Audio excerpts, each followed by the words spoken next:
நடந்து முடிஞ்ச பேக்லாஷ்க்கு அப்புறம் ரோமன் ரிங்ஸோட அடுத்த பிளான் என்ன, ஜாக் எஃபெக்டோட அடுத்த பிளான் என்ன, ஜாக் எஃபெக்ட் எதற்காக அட்டாக் பண்ணார், இதோட உண்மை காரணம் என்ன அப்படின்றத ஃபுல் டீட்டெயிலா தெரிஞ்சுக்கலாம். இதெல்லாம் தெரிஞ்சுக்கிறது முன்னாடி நீங்க நம்ம சேனலை சப்ஸ்கிரைப் பண்ணிச்சுக்க. இதே போல இன்ட்ரெஸ்டா ரெஸ்லிங் பார்க்குறவங்க ஃப்ரெண்ட்ஸ்க்கு இந்த வீடியோ ஷேர் பண்ணி விட்டுட்டு தொடர்ந்து பாருங்க.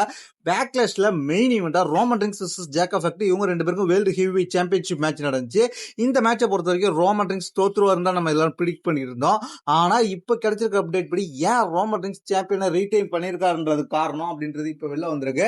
அது மட்டும் இல்லாம ரோமன் ரிங்ஸோட ஷெட்யூலை பத்தியும் நம்ம தெரிஞ்சுக்க போறோம். இதெல்லாம் பல முக்கியமான விஷயம் இருக்கு.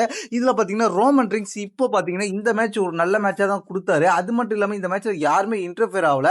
இந்த மேட்ச்ல யூசர்ஸ் ஏன் வரலன்றதையும் நம்ம தெரிஞ்சுக்கலாம். ஏன் இந்த மேட்சை பொறுத்த வரைக்கும் ரோமன் ரிங்ஸ் இப்ப சமீப காலமாவே தனியாவே சோலோவாவே மேட்ச் விளையாண்டுருக்காரு. எந்த ஒரு இன்டர்ஃபியரா ஒரு ஹெல்ப் பண்ண யாருமே வரமாட்டாங்கன்னு கேட்டீங்கன்னா இப்போதைக்கு ரோமன் ரிங்ஸ் ஹெல்ப் பண்ண யாரும் வரல. ஏன்னா Jack Effect versus Roman Reigns users ஏன் வரலன்னு கேட்டீங்கன்னா இந்த மேட்ச்ல யூசர்ஸ்க்கு ஸ்மாக் டவுன்ல கொடுக்கப்பட்ட வார்னிங் காரணமாக யூசர்ஸ் இந்த மேட்சுக்கு இடையில வரல அப்படின்ற ஒரு தகவல் இப்போ உள்ள வந்திருக்கு.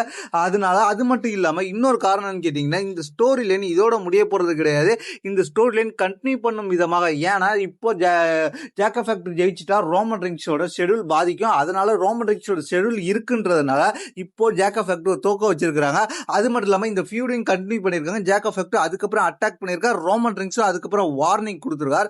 இந்த சம்பவத்தெல்லாம் வச்சு பார்க்கும்போது Jack Effect versus Roman Reigns match இன்னொரு வாட்டி நடக்க போகுதுன்றது கிளியரா தெரிஞ்சிருச்சு.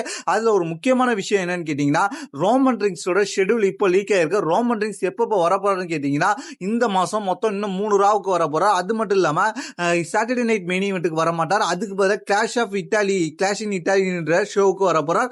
அதனால ரோமன் ரிங்ஸோட ஷெட்யூல் இப்போ லீக் ஆனதுனால கிளாஷ் இன் இட்டாலியில ரோமன் ரிங்ஸ் ஃபைனலா மேட்ச் விளையாடுவார். அதோட இந்த யூரோப்பியன் டூருக்கு வரப்போறது கிடையாது. அதோட ரோமன் ரிங்ஸோட ஷெட்யூல் முடியுது. எனக்கு தெரிஞ்சு கிளாஷ் இன் இட்டாலியில ரோமன் ரிங்ஸ் சாம்பியன் தோப்பார். தோத்தாலும் கிளியரா தோக்க மாட்டார். அதோட ரோமன் ரிங்ஸோட ஷெட்யூல் முடியுது. ஏன்னா ஜூன் மாசத்துக்கு ரோமன் ரிங்ஸ் எங்கேயுமே WWE அட்வர்டைஸ்மெண்ட் பண்ணல. அது மட்டும் இல்லாம யூரோப்பியன் டூர்ல இருந்து ரோமன் ரிங்ஸ் ரிமூவ் பண்ணி விட்டுருக்காங்க. இதை பத்தி நீங்க என்ன நினைக்கிறீங்க? கீழே உள்ள கமெண்ட்ஸ் பண்ணுங்க. தேங்க்ஸ் ஃபார் வாட்சிங்.